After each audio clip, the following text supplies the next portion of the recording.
¿Cómo estás, Edwin? Bienvenido. Juanjo, buenas tardes, días, noches, cualquier oyente que esté conectado en este momento siguiendo este podcast. Qué bueno estar aquí con toda la comunidad tuya, con todos los seguidores de CoinScribe para hablar un poquito de cómo va la escena fintech en América Latina y muy contento de estar aquí en este espacio. Gracias por la invitación. Nada, muchísimas gracias a ti por acompañarnos hoy. Teníamos muchas ganas de conocer tu visión, ¿no? De cuál es la industria financiera, porque normalmente, como comentábamos antes de comenzar este podcast, las entrevistas van enfocadas en una empresa en concreto. En este caso, un poco por tu trayectoria, de la que hablaremos ahora a continuación, nos vas a poder dar una visión pues, más general, ¿no? De lo que es todo el ecosistema fintech en la región. Veo en tu LinkedIn, Edwin, que estás involucrado en muchísimos proyectos, llevas ya bastantes años en la industria. Actualmente, pues eres el fundador, ¿no? Y director de la comunidad de Latam Fintech Hub. Pero toda esta historia, ¿no? Todo este camino que has recorrido, cuéntanos un poco para que la gente te sitúe cómo has llegado hasta fundar Latam Fintech Hub. Claro que sí, pues bueno, te cuento mi historia y empiezo por dónde vengo. Yo vengo del mundo financiero, trabajando mucho en banca aquí en Colombia. Mi primer trabajo y mi último trabajo fue trabajar en inteligencia en negocios. Ahí mi rol era desarrollar modelos estadísticos para implementar estrategias comerciales. Y hace unos años renuncié para dedicarme exclusivamente al mundo del emprendimiento y la innovación. He fundado varias startups. De hecho, he hecho varias startups desde cero hasta levantar capital. He fracasado, he aprendido. Incluso tuve mi propia fintech. Y bueno, durante los últimos años, pues ya fui la primera cabeza de la Asociación de Fintech de Colombia, en donde ayudamos a construir todo este movimiento desde cero. Y bueno, mi último rol hoy es liderando Latam Fintech Hub. Latam Fintech Hub es la comunidad de fintech más activa en América Latina. Tenemos más de 30,000 miembros en toda la región. Y lo que hacemos es visibilizar, inspirar, conectar y apoyar a todos esos meques que están haciendo cosas por eso de fintech en América Latina. Ahorita te puedo ampliar un poquito más del hub, pero pues ese es a lo que estoy enfocado en este momento. También me dedico pues a apoyar a muchas entidades financieras, sobre todo sistemas de pagos, comisionistas de bolsa, aseguradoras, fondos, bancos, no solamente en Colombia, sino en la región. Entonces, soy advisor, miembro de juntas directivas, asesor, mentor de muchísimas empresas de todos los niveles y tamaños. Y en mi rato libre dedicado a la docencia y a transmitir este mensaje al mundo fintech, sobre todo en el mundo de la comunidad, en diferentes comunidades universitarias, inclusive hago parte de una maestría en España en temas de paytech, de pagos digitales, entonces ahí he estado muy conectado también con lo que está pasando por allá. Entonces, no, es un poquito el recorrido que hemos tenido. Al final, en resumen, muy metido en la escena fintech en Colombia y en Latam, y pues bueno, de eso se trata, ese es nuestro trabajo. Bueno, tendremos tiempo, Edwin, de hablar ahora de la comunidad. La formación, te refieres, no estás dando clases en AFI, si no me equivoco, compartes docencia también con nuestro CEO, con David Conde, que también es maestro Ah, mira, en no esa maestría, sí, sabía. sí. Así que Qué estamos más bien. unidos de lo que Ahí en pensábamos. AFI, buenísimo. Sí, en AFI hay una maestría de Paytech, que es la primera maestría enfocada en pagos digitales a nivel global.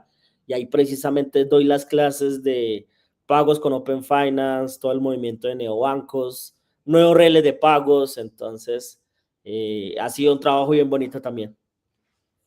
Genial. Vamos a hablar ahora de la situación del fintech, ¿no? En toda Latinoamérica, que si bien tendemos a hablar como un mercado o una región en común, la verdad es que son diferentes mercados y cada uno va pues, a su velocidad.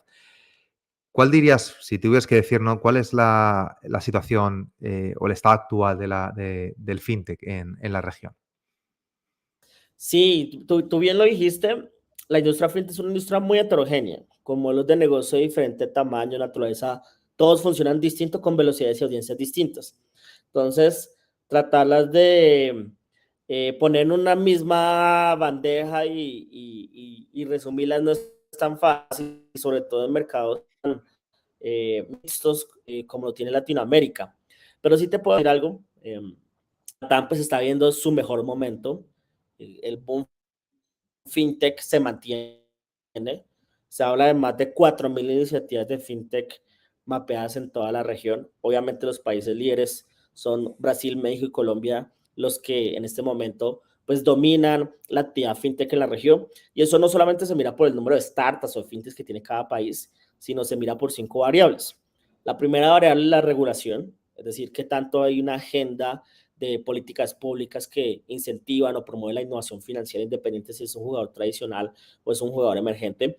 En eso, América Latina, te vas a dar cuenta que cada país tiene una agenda regulatoria alrededor de fintech bastante intensa, entonces uno habla de CBDCs y reales digitales en Brasil, en México están rehaciendo la ley fintech, en Colombia en Open Finance y Breve, que es el sistema de pagos inmediatos, etcétera. Entonces, ya así en toda la región. Segundo, inversión. Desde el inicio de la pandemia pensamos, la TAN es la mejor plaza para los inversionistas globales. Entonces vemos una mirada súper estratégica de los grandes fondos de inversión, especialmente los venture capital y los fondos de capital privado, muy activos invirtiendo en la región, sobre todo en empresas globales, en empresas escalables que de cualquier país de la TAM pues están exportando servicios fintech para toda América Latina y lo están haciendo tanto vía deuda como vía capital. Entonces, eso es una señal de cómo la región pues recibe financiamiento externo a niveles interesantes. Ahorita podemos hablar un poquito cómo ha sido el comportamiento. Entonces, eso desde el lado de la inversión. Tercero, el talento. La industria fintech cada vez más está profesionalizando, ¿sí? Es una industria más tech y es una industria más dentro del sector financiero, entonces donde pues se ve cómo se están aplicando los mejores desarrolladores, donde se están naciendo los mejores desarrolladores, las empresas con mejores cierres de brechas en temas de talento, etcétera. Cuarto, la demanda, que creo que es el criterio más importante de todo, porque pues al final la TAM tiene un problema grandísimo de inclusión financiera, ¿no? Es algo que de pronto en Europa, en Estados Unidos se ha resuelto de alguna manera. Nosotros todavía tenemos unas brechas desde el lado de acceso, uso, financiación, crédito. Entonces, pues por eso Latinoamérica pues es un mercado sexy para desplegar este tipo de modelos de negocio. Y la quinta variable es la infraestructura. ¿Qué quiere decir eso? Vemos una modernización de los rieles por donde viaja la información y por donde viaja el dinero en toda América Latina. Entonces, cada vez más los bancos se están integrando, están modernizando sus infraestructuras, están colaborando precisamente con este tipo de negocios y desarrollando nuevos modelos de colaboración. Hoy cada vez más fácil conectarse a un banco y como que un banco se conecte a un jugador no financiero. Entonces, una señal de cómo la TAM, pues al final, en resumen, inversión, regulación, infraestructura, talento y demanda es el mejor lugar para montar una fintech a nivel global. Pues qué bueno. La verdad es que después de hacer entrevistas a otros directivos de empresas en Latinoamérica, comparto, ¿no? Lo que dices. Sin duda, talento no falta y también nosotros que estamos tratando de llegar, ¿no? al mercado latinoamericano, vemos también como hay un porcentaje muy importante de la población que todavía no está bancarizada, que está subbancarizada y a los que todavía las empresas pues están empezando a atender. Todavía hay muchísimo potencial de crecimiento. Me has comentado ya, pues, un poco, todo el panorama, ¿no? De cuáles son el estado actual, también cuáles son las tendencias, ¿no? Que están haciendo que se desarrolle en sí la región. Hablabas de Brasil, de México y de Colombia como puntas de lanza, ¿no? Como ejemplo en el que mirarse o como quizás las economías o los mercados que están haciendo que el desarrollo fintech avance a mayor velocidad. ¿Qué crees que podemos aprender de ellos en el resto de mercados o en el resto de países de la región? Sí, pues además de tener unos economics muy importantes, ¿sí? Pues al final son países que culturalmente pues comparten muchas similitudes, ¿sí? Son mercados financieros muy homogéneos de alguna manera porque sobre todo los países que son Alianza del Pacífico, por ejemplo, México, Colombia, Perú y Chile, de alguna manera comparten regulaciones muy parecidas, la estructura de sus sistemas financieros tiene unas reglas que se comparten.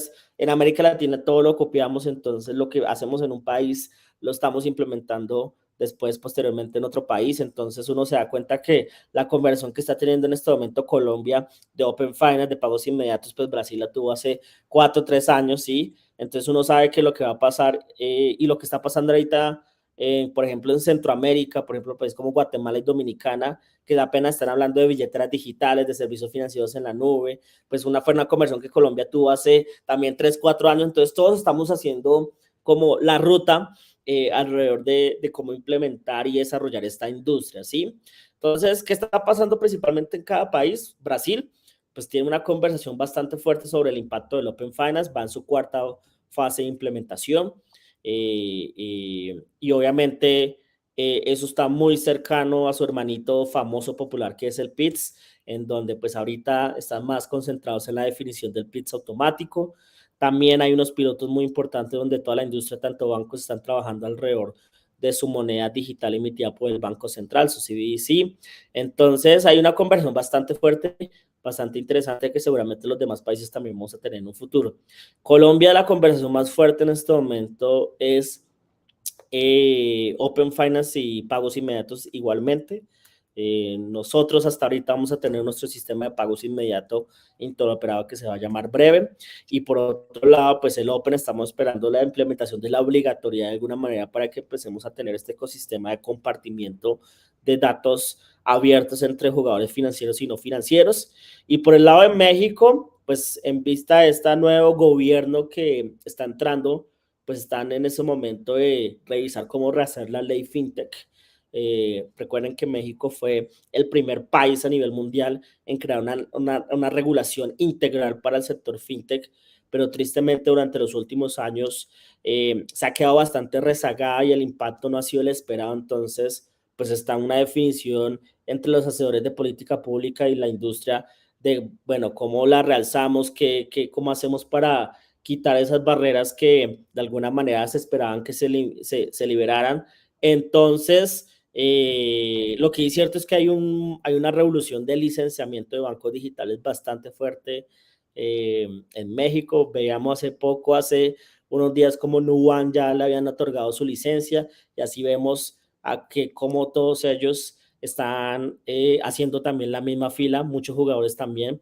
Y esa es la realidad de todos los países. Vemos cómo los neobancos también están creciendo en los 3 países y uno ve las acciones de Nu, por ejemplo, en los 3 países, como pues cada vez más quieren ser un jugador dominante, todavía pues son jugadores minoritarios, pero bueno, de eso se trata este nuevo modelo de competencia entre el sector financiero tradicional y las fintech. Entonces, al final, ¿cuál es el resumen?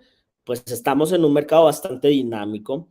A mí siempre me preguntan, ¿será que fintech ya llegó a su techo? ¿Será que fintech ya está inventado todo el fintech en la TAM? ¿Será que crear un nuevo banco va a estar, ya no tiene sentido sabiendo que hay jugadores muy grandes en cada país, en Colombia un Nequi, un David Plata, etcétera? Yo les digo, mira, hasta que no resolvamos el problema de inclusión financiera de América Latina, fintech tendrá mucho espacio para crecer. Entonces, por fortuna, podemos seguir haciendo mucho más podcasts y seguir hablando de estos temas posteriormente. Totalmente, totalmente, así es. Comentabas también que una de las, ¿no?, de las 5 patas que estaba haciendo que se desarrollase la región era la llegada de capital, ¿no? Las inversiones que estaban impulsando a todas las fintech globales. ¿Cómo ves la situación actual de la inversión, del capital riesgo y qué esperas? Bueno, ya se han levantado, ¿no?, algunas rondas importantes como la de Clara, así que me viene pronto a la cabeza, que además estuve hablando con ellos hace poco. ¿Qué inversiones, no? ¿Qué se viene? ¿Qué esperas de este 2025? ¿Será mejor? ¿Será peor que el año pasado? Cuéntanos.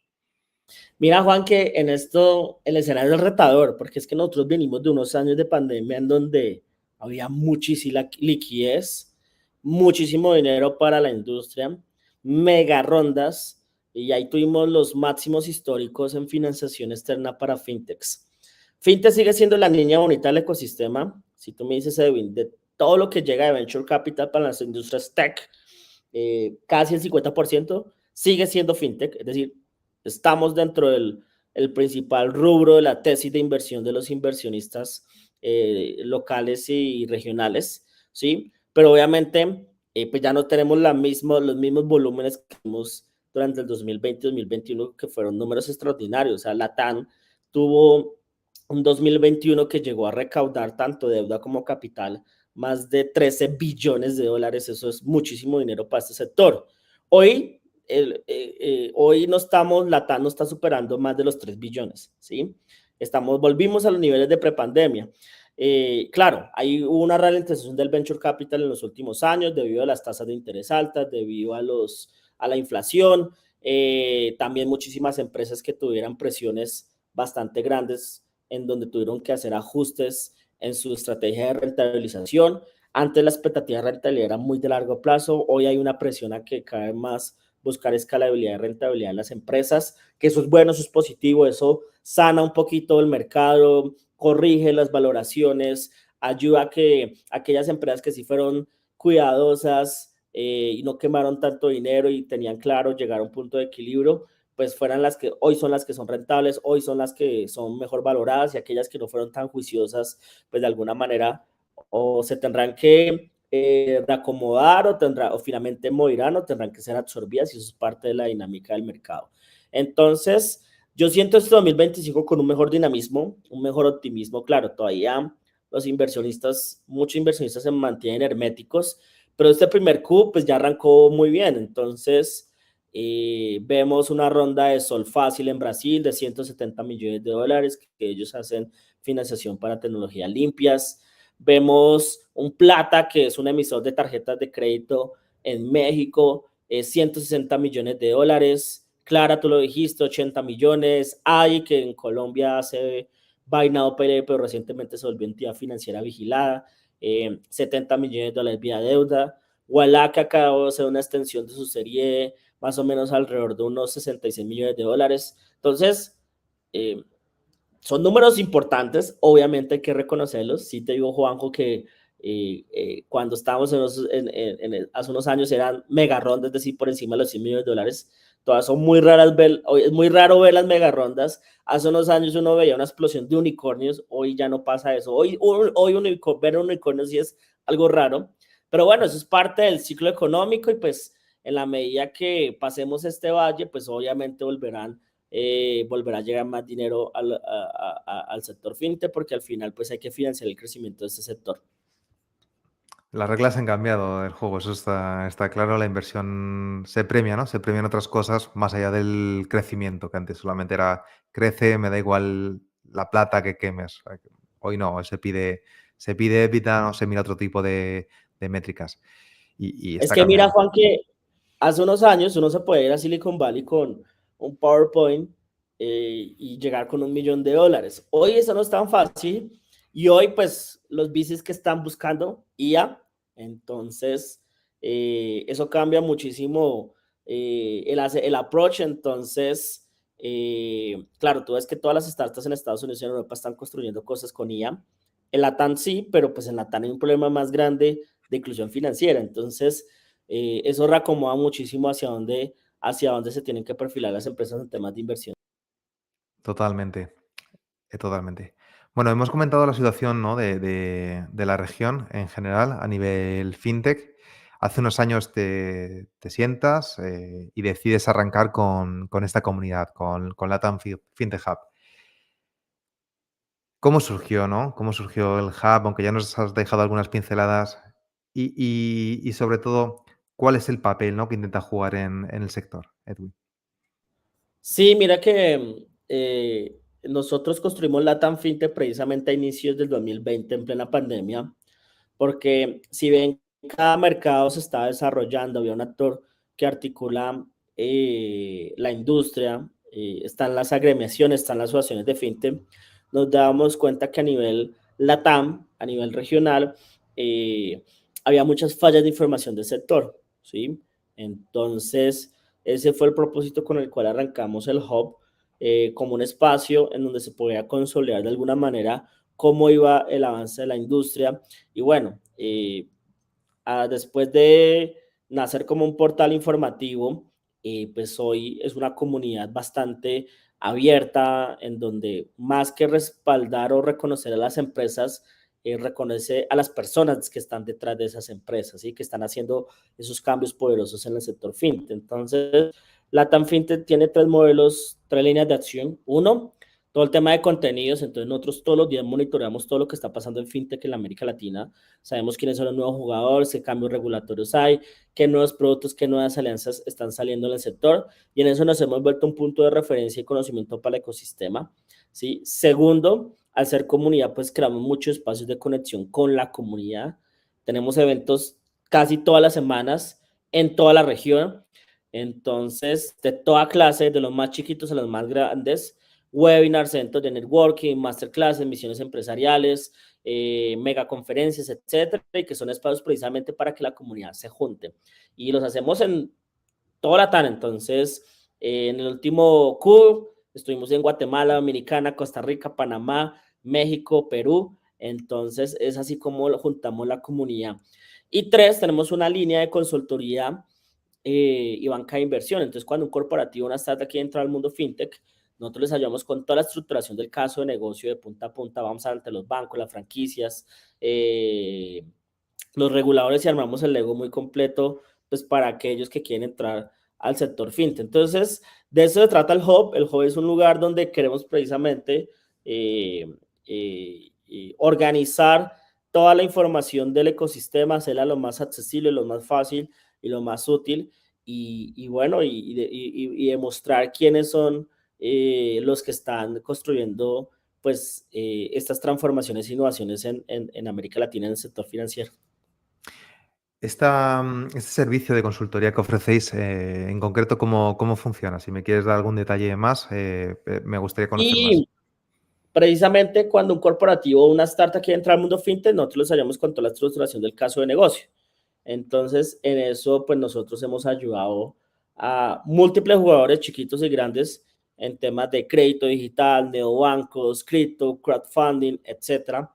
Entonces, aprovechamos precisamente todo ese conocimiento, todas esas conexiones, pues para poderles ayudar a implementar su estrategia fintech, su modelo fintech, y ahí nos ha ido muy bien. Entonces, por ejemplo, hemos hecho, sin decir nombres específicamente, hemos acompañado a jugadores que, por ejemplo, quieren comprar una fintech, quieren crear su propia fintech, quieren aliarse con una fintech o quieren convertirse en una fintech. Entonces, ahí aprovechamos nuestra red precisamente para apoyarlos en esas implementaciones y ahí nos ha ido muy bien. Qué bueno. Pues nada, dejamos ya lo que es la comunidad de Fintech Latam Hub y vamos a hablar un poco ¿no? de qué desafíos, qué riesgos, qué nos espera sobre todo de la industria. ¿Cuáles son, según tu visión, los principales desafíos que está afrontando la industria fintech hoy en día en América Latina? Mira, Juan, que esta pregunta es muy valiosa porque normalmente cuando uno habla de los retos y los desafíos, uno pensaría que es la regulación. Pues, ¿por qué? Porque claramente ese es un driver muy importante para poder desarrollar, lanzar y poder crecer tu negocio, ¿sí? Al final, si no tienes una autorización o un marco regulatorio claro para poder jugar dentro del espacio fintech, pues es muy difícil. Pero no es la regulación el principal reto. Entonces uno diría, Edwin, entonces la plata, pues claro, porque todos necesitamos financiación para poder crecer, ¿cierto? Y sobre todo esta industria, hace unos años, el sector fintech latam principalmente se financiaba de ángeles inversionistas, ¿sí? Pero pues uno mira a Europa, uno mira a Estados Unidos, uno mira a Asia, la principal fuente de financiación o son los bancos o son los fondos, no los ángeles inversionistas. Entonces, esto nos demostraba que necesitamos más capital inteligente para el sector. Hoy la principal fuente de financiación de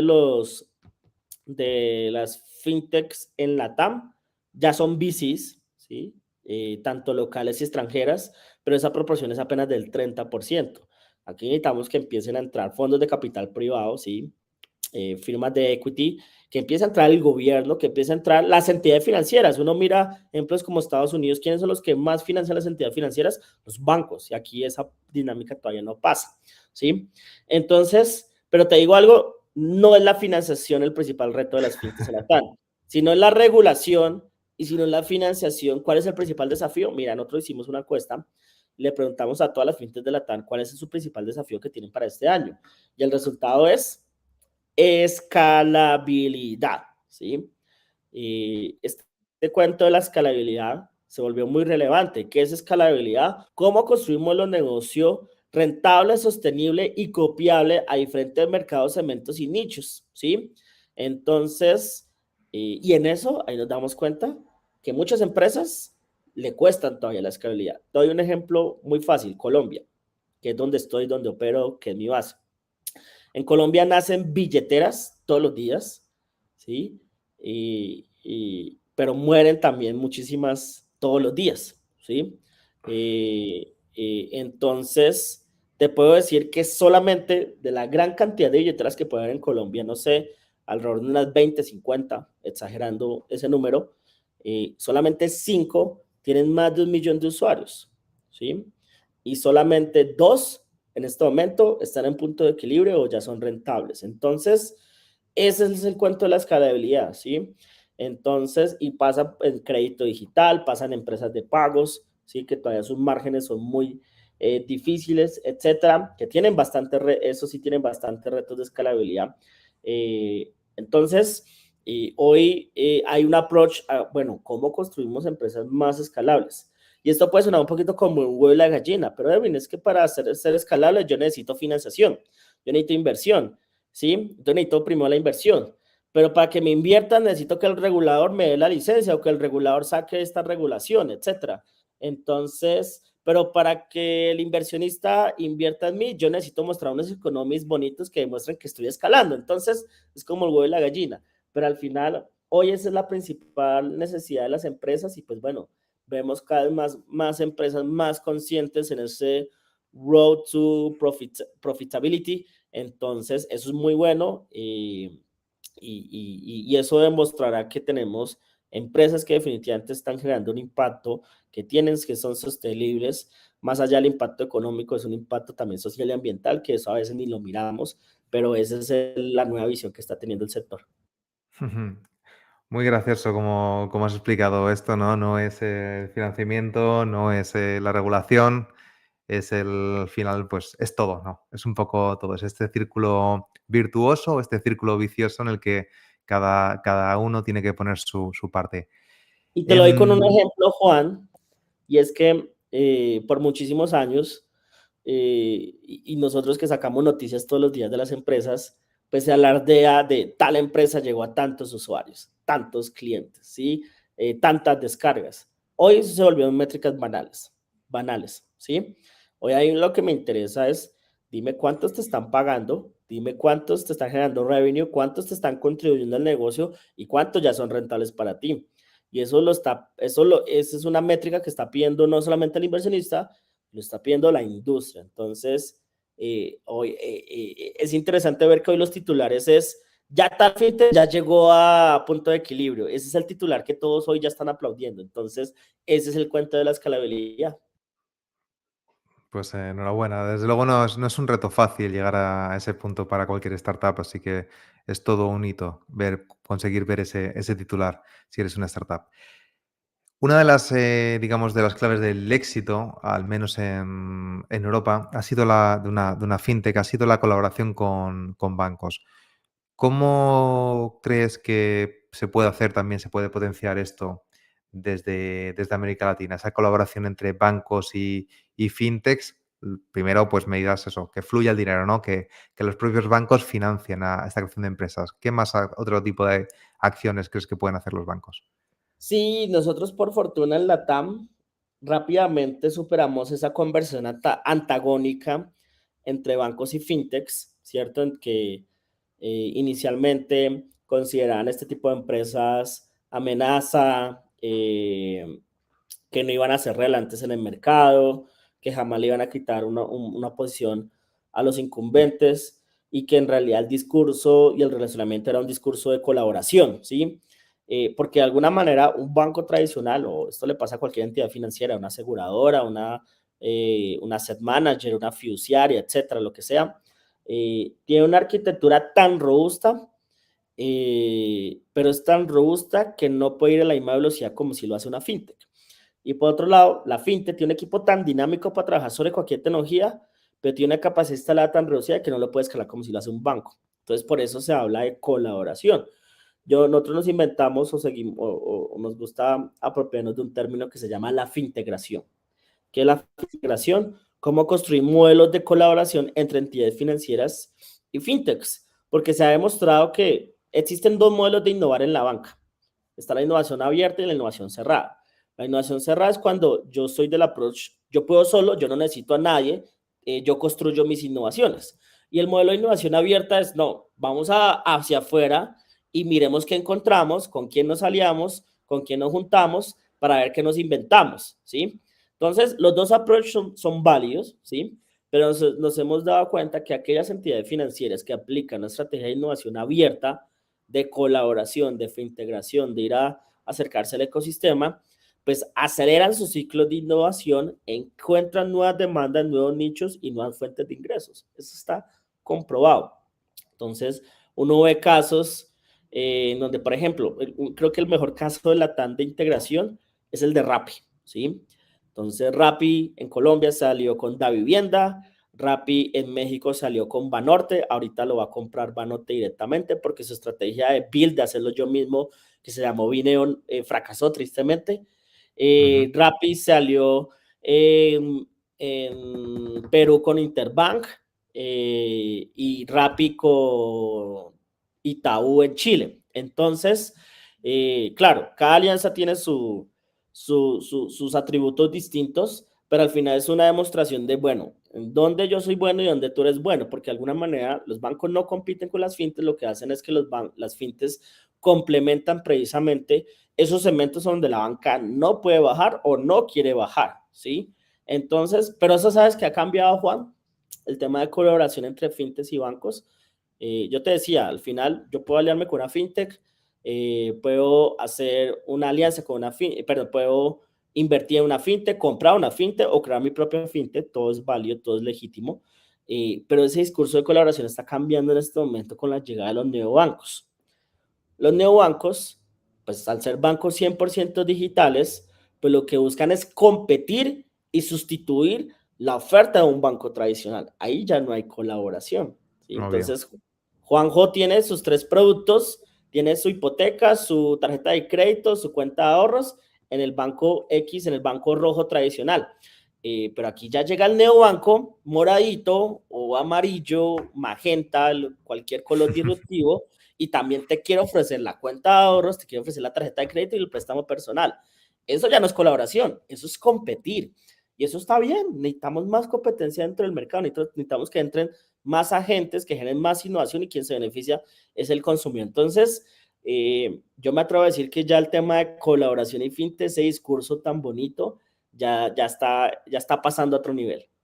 Ah, totalmente, totalmente. Es cierto que, ¿no? Que estos neobancos, pues sí, van con una oferta completa y se ve cómo ya compiten y no como uno cualquiera, ¿no? Sino que no sé si es el caso de Brasil, que el segundo banco con más clientes ya era un neobanco, o sea que no son cualquiera. Pero sí que es cierto que no, que en la región, pues la mayor parte de fintech que se están creando son fintech B2B, con lo cual, y además lo que hacen muchas es que proveen servicios a la banca. Entonces, esa colaboración sí que se ve, pero claro, dependiendo, ¿no? Es vertical o lo que sea, si es neobanco, son competencia, si son empresas de servicios, data, de otro tipo de verticales, pues en ese caso sí que es recomendable, ¿no? Para que los bancos busquen cómo suplir esa innovación interna buscándolo afuera en el mercado. Por ejemplo, pongamos el caso de una fintech que desea aterrizar o desea internacionalizarse en América Latina. Desde el hub, ¿qué consejos le darías? Entiendo que uno, oye, mira, tienes aquí mi servicio de consultoría, contrátamelo y yo te ofrezco o te ayudo a ese aterrizaje. Pero bueno, fuera de ese servicio del hub, ¿qué cosas debe tener en cuenta una fintech cuando está aterrizando a un mercado de Latinoamérica? Mira, esa es una pregunta difícil de responder, porque a mí siempre me preguntan, Edwin, ¿y cuáles son los requisitos para montar una fintech en la TAM? Pues obviamente depende de lo que vaya a hacer, ¿sí? Una cosa es una Paytech, otra empresa de crédito digital, si es un crowdfunding, si es una InsurTech, un neobanco, etcétera, o una de cripto, inclusive. Pero yo creo que hay un solo requisito para todo, ¿sí? ¿Cuál es el requisito? La confianza, ¿sí? ¿Qué quiere decir eso? Al final, el sistema financiero en muchos países de la TAM se basa sobre la confianza.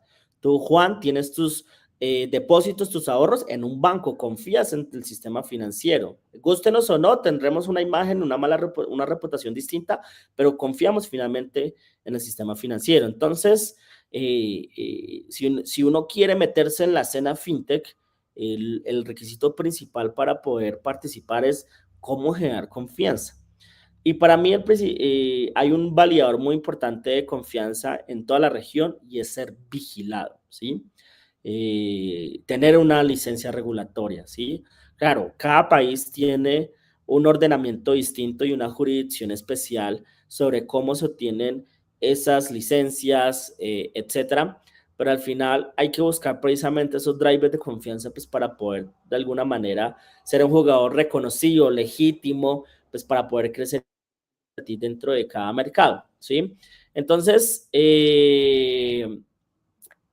otro tema que hay que tener en cuenta en la TAM, muy importante, y es, pues si bien Latinoamérica pues comparte muchos aspectos, pues al final cada mercado es muy heterogéneo.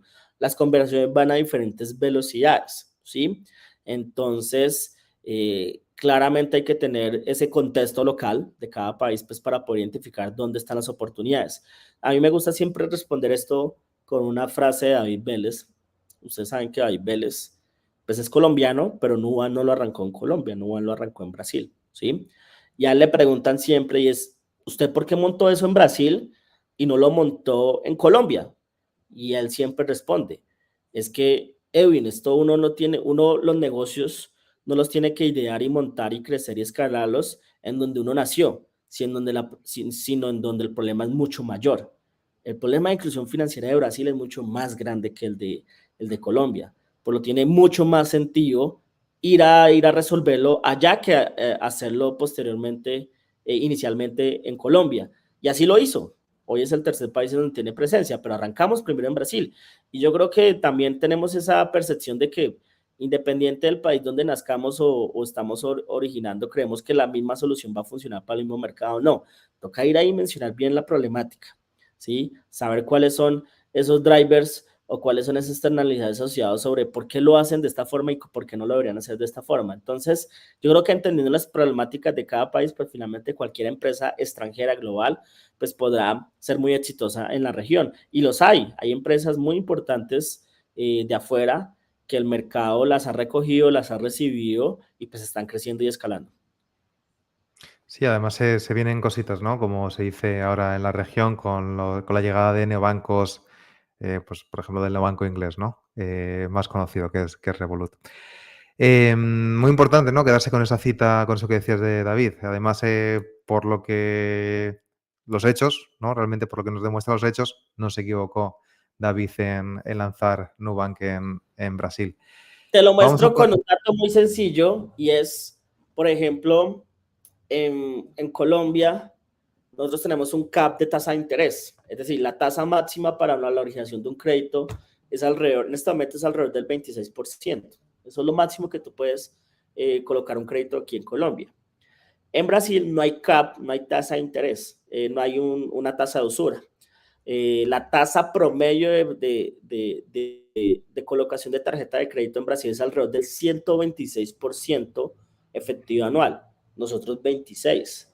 ¿Qué quiere decir eso? Que allá hay muchas personas que están pagando un crédito bastante caro, en donde un Nubank llega con un 60%, que es una tasa alta, pero es una tasa razonable y mucho más rentable que hacerlo en Colombia. Pues claro, vamos a lanzar primero la tarjeta de crédito acá, ¿sí? Entonces, ese es alguno de como esas detallitos del inicio de Nubank en Brasil. Totalmente. Vamos a ponernos ahora el sombrero de mago, vamos a sacar la bola de cristal. No sé si en Colombia también se dice, ¿no? La bola de cristal, y sí. Ujú. Vamos a ver lo que nos depara el futuro, ¿no? Vamos a intentar intuir o adivinar qué cosas esperas, Edwin, que pase en los 3, 5 próximos años en la región. Wow, es difícil, pero pues yo creo que con la velocidad a la que vamos, uno puede ver que hay tres tendencias firmes o 4, que al final todas se combinan, ¿sí? Uno, Open, ¿sí? Entonces cada vez más estamos escalando esa conversión entre Open Banking a Open Finance y luego a Open Data, es decir, que tengamos un ecosistema o todo un movimiento donde las entidades financieras, principalmente los bancos, compartan con terceros autorizados, ahí puede haber o un retailer, ahí puede haber otro fintech, otro banco, etcétera, datos abiertos, datos transaccionales y datos agregados bajo un estándar común de API. Es decir, que pueda fluir la información dentro del sistema financiero, ¿sí? Y que esa fluidez no sea solamente en cada sistema, sino sea entre países. Imagínate un Open Finance latinoamericano. Es decir, que yo pueda saber que Juan tiene productos en México y yo soy una empresa en Colombia y simplemente Juan vía Open me dé su consentimiento y yo pueda consultar su información y así le pueda ofrecer un valor agregado sobre sus datos, un portafolio, algo, etcétera, ¿sí? Eso es del mundo Open. Todavía estamos en pañales, pero pues yo creo que vamos a llegar allá en unos años. Dos, pagos inmediatos, ¿sí? Se está constituyendo una nueva carretera mucho más moderna, con más carriles, con menos peajes, a una mayor velocidad y donde pueden entrar muchos carros, el chiquito, el grande, a ir a para poder movilizar sus fondos. Lo mismo que el anterior ejemplo. Hoy esas carreteras son en cada país, pero no se nos haga raro que en un futuro esas autopistas se conecten entre países, que tengamos un PITS latinoamericano y que sea interoperable con el Breve de Colombia, con el SIMPE de Costa Rica, con el SPEI de México, con transferencias 3.0 de Argentina, etcétera. ¿Sí? Entonces, para allá vamos. Hoy esas carreteras no son interoperables, esas carreteras no están estandarizadas, esas carreteras son, en muchos de los países son duopolísticas o monopolísticas y con todos estos cambios que estamos viendo, pues eso está cambiando, eso se va a dar. Y el tercero, obviamente la IA, ¿sí? No hay que desconocer lo que está pasando el día de hoy, pero para darte algo distinto, intenta meter todo eso en una sopa. IA, Open Finance y pagos inmediatos en un solo, en una sola receta que puede salir de ahí muchísimas cosas tremendas, ¿sí? Y que lo podamos escalar a nivel LATAM, ahí creo que va a haber, ahí vamos a tener la siguiente generación de unicornios en América Latina. Entonces, pues eso es un poquito lo que puede pasar. Vamos a ver cómo nos va. Al final, ¿cuál es el resultado? Vamos a tener un mundo, el futuro va a ser inmediato, el futuro va a ser abierto, va a ser open y el futuro pues va a ser obviamente con IA. Tengamos de nuevo esta entrevista en 3 o 5 años y veamos si tus profecías se cumplen o no, Edwin. Ya Vamos, para terminar, sí, para terminar esta entrevista, si alguien quiere unirse al Hub, ¿cómo lo debe hacer, Edwin? Cuéntanos. Pues Latam FinTech es una comunidad es abierta al público. ¿Qué quiere decir eso? Aquí no hay que pagar, no hay que buscar una membresía, simplemente con solo registrarse, buscarnos en Google, en TikTok, en cualquier lado, pues ahí les vamos a salir y con solo registrarse, pues ya hacen parte de la comunidad y pueden empezar a interactuar con todos estos contenidos, actividades, iniciativas que estamos sacando y sobre todo empaparse mucho pues con toda la escena fintech de cada país. Entonces, de eso se trata el hub, de donde podamos conectar más a todo el ecosistema y bueno, ese es nuestro trabajo y no, encantados de que se pasen un ratico por la plataforma, indaguen y como decimos en Colombia, cacharreen todo lo que hay ahí y vean cómo cada país y cada segmento están evolucionando en este momento. Yo se lo recomiendo a todos, es una de mis principales fuentes de información siempre que busco algo de Latinoamérica. Muchísimas gracias, Edwin, por este ratito de charla conmigo y con la comunidad de FinTech Podcast. Ha sido todo un placer tenerte hoy con nosotros. Gracias a ustedes.